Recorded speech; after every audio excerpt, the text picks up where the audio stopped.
All right, thanks everyone for coming here today. In classic Sasha fashion, everything's happening in priority order today. The wedding ceremony, games, and then maybe a couple of speeches from her friends. Games always comes first. But give us like a few minutes. We just wanted to say a few words about this wonderful couple. But before I do that, I wanted to thank Mr. and Mrs. Alwani and Mr. and Mrs. Dhawan for raising such wonderful people.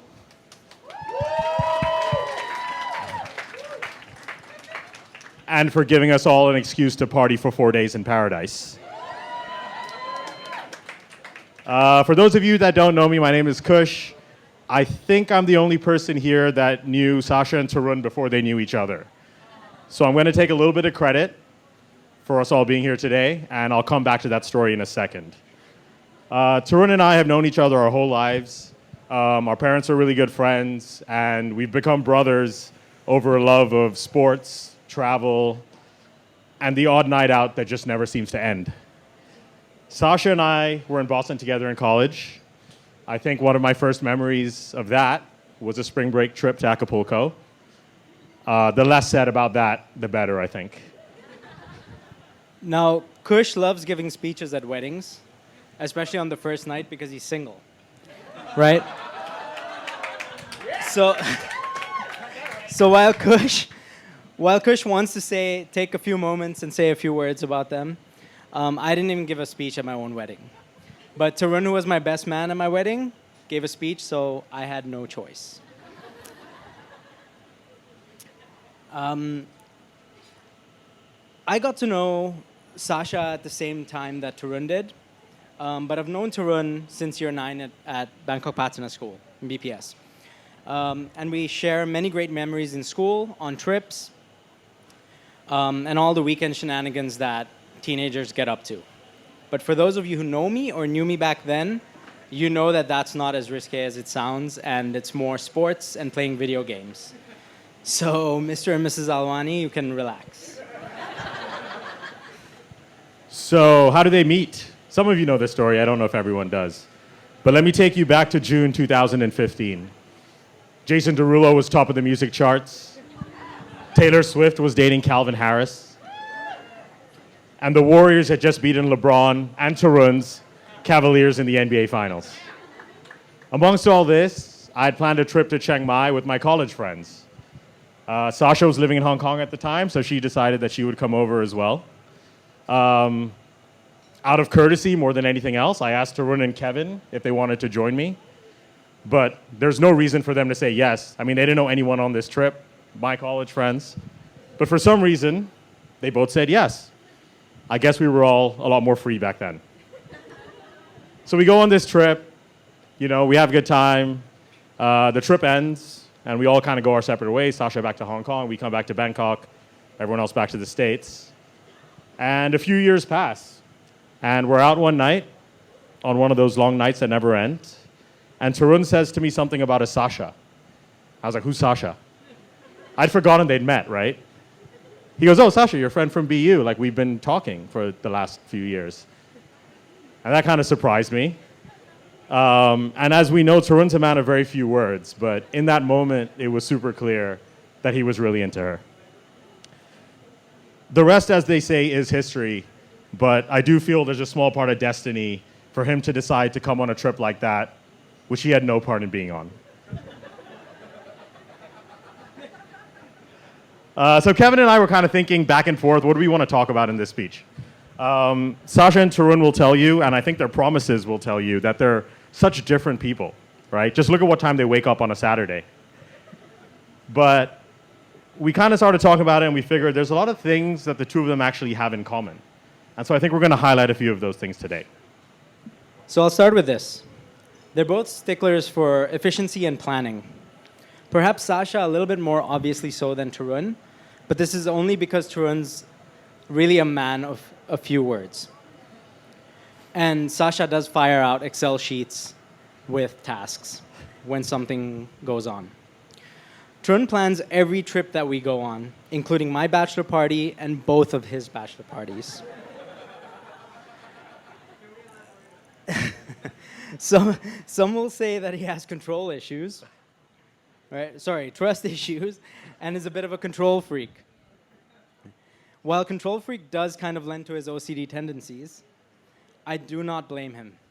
Because the last trip that I remember him being on that he did not plan was probably our Malaysia trip for Duke of Edinburgh Award at Gunung Tahan. And on that trip, which I planned, he stayed in a hotel that was most definitely a brothel at some point. He fell off a bus seat because the bus seat came loose, slept on the side of the road, loads of leeches, and pooping in the jungle. This must have been the moment that Tarun was just done with it all, and that he took everything into his own hands. And Tarun, if you ever need a job, I'm pretty sure Neil's going to be happy to have you. What else do we know about them? Anyone who spent any time with Tarun and Sasha will know that they're two of the most competitive people we know. I think we just saw what happened up here, and probably later they're going to go fight about it.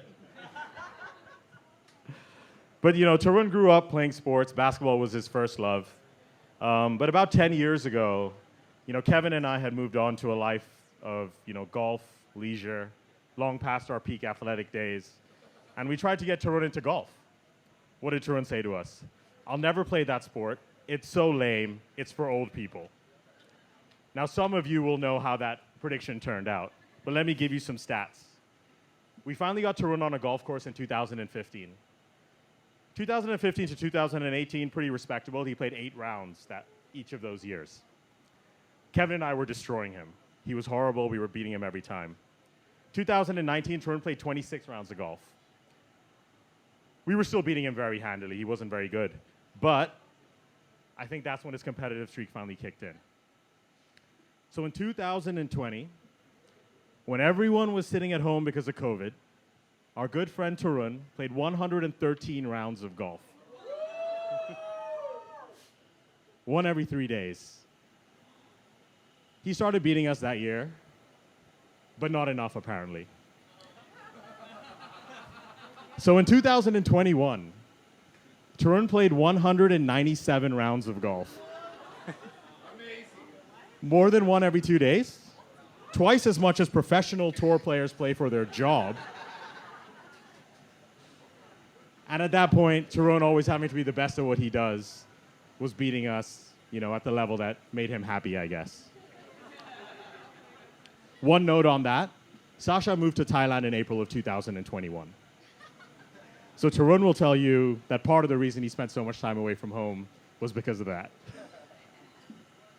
And Sasha, she's no less, right? She's so nice, sweet, smiling all the time, but then put her in front of a board game, and she turns into an entirely different human being. I don't think I've ever seen someone care so much about winning and losing, but then also the integrity of the game, than our dear friend Sasha here. I'm not someone for many games nights. I was hiding back there during this one. But at this point, when we play games with these two, we don't really know whether they should be on the same team or on different teams, because the back and forth just never stops. Well, they most definitely do share a love for foods, and perhaps more so beverages. There's an extremely long and well-known list of no-go ingredients and dishes for either one of them. Everyone knows the dishes Tarun loves, such as chocolate lava cake, which he can never share with anyone, his really weird love for pan, and apparently dal chawal. Right? But my first memory of Tarun having special requirements for food was when we used to go over to his house, and there used to be a Tarun portion of foods, right, that everyone else would eat. And these Tarun portions would have no mushrooms. They would have, probably the most famous one is the kheer without the almonds or without the raisins, right? Sasha, on the other hand, definitely has a longer list of foods, but this is only because it includes no chicken, no fish, no pork, and basically none of the good stuff. But it does fall into the social norm of vegetarianism, right? So if you ask me, Tarun's list is definitely more sensible.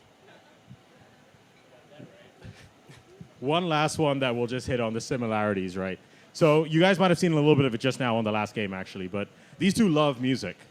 More specifically, they love like top 40 music.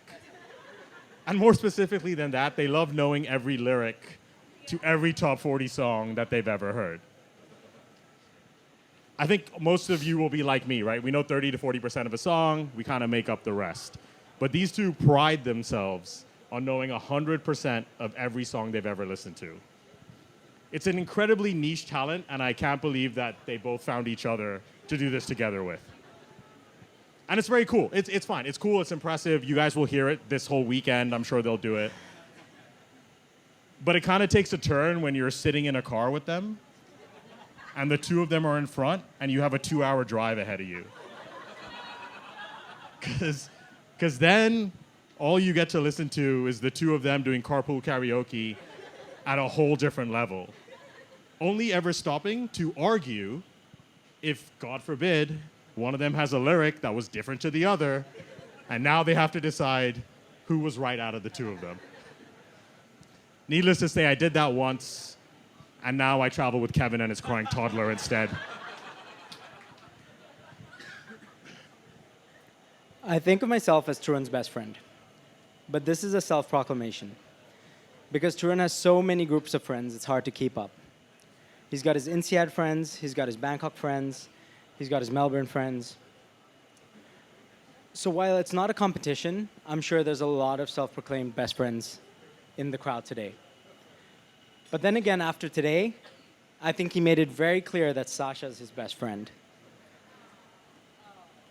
Tarun has always been a love him or hate him kind of guy. His jokes in the past could be too much for the sensitive soul to handle, many of whom have written him off as an asshole.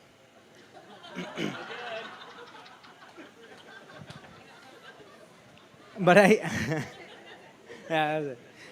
but I get it, because I'm the same. I like to walk that fine line of joke versus insult, right? And I truly believe it's also the reason that's landed him so many true friends that he can really call friends. He's always there when absolutely anyone needs anything, even people who he barely talks to, and he's not someone who keeps tabs. At least he hasn't come collecting yet. Anything that he does keep tabs on is on Splitwise, especially all that Bitcoin that Sasha owes him. He's a gem of a man and someone I'm proud to have had as my best man and best friend. I'm sure every speech of this wedding will say this, but Sasha, I truly think that you lucked out. So you guys heard it here first. So, Kevin's right. Tarun is a love him or hate him kind of guy. But I don't think anyone that's ever met Sasha could say that they hate her. She's got such a big heart. She is so kind and warm with her friends and family. She's always got a smile on her face, no matter how busy or stressed she is. And she's one of the most thoughtful people I think I've ever met. I mean, she regularly makes trivia games about people for their birthdays and anniversaries. I know part of that is just to make sure we all play games with her. But it is a testament to the wonderful person that you are. So Sasha, Kevin says that Tarun was very lucky to find you. But I think we would all agree that that statement is just as true the other way around. Did I get that right? And he was lucky to find you. I, for one, am so glad you got on that flight to Chiang Mai all those years ago and became a part of our Bangkok family.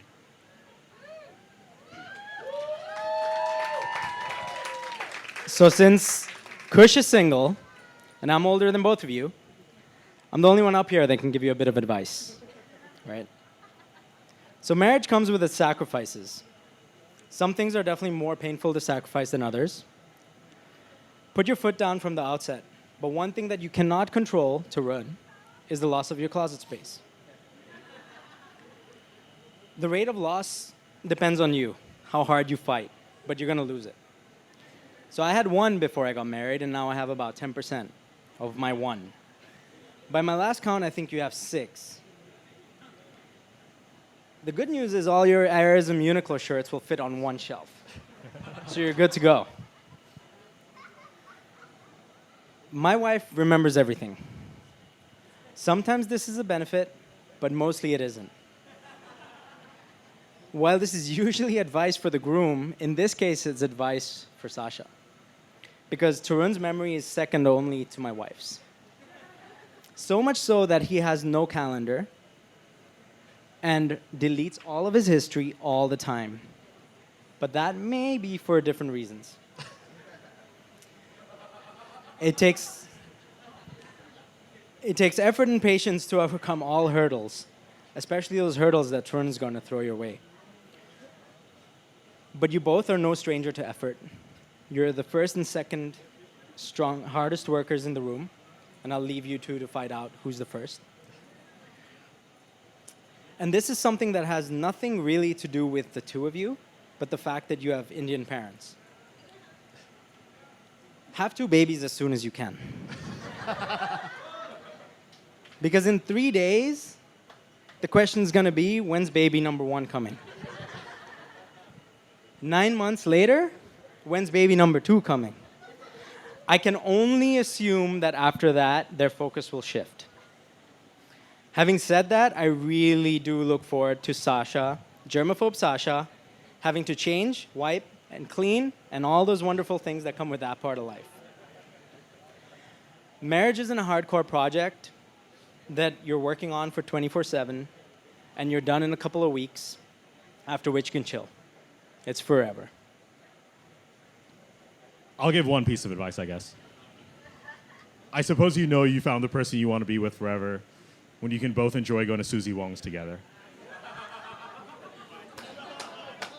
So I don't have a glass and Kevin doesn't either, but if we could all raise a glass to Sasha and Tarun, a most perfect union. Now let's go enjoy the after party. Cheers. Thank you so much, man. Awesome speaking. Oh my God.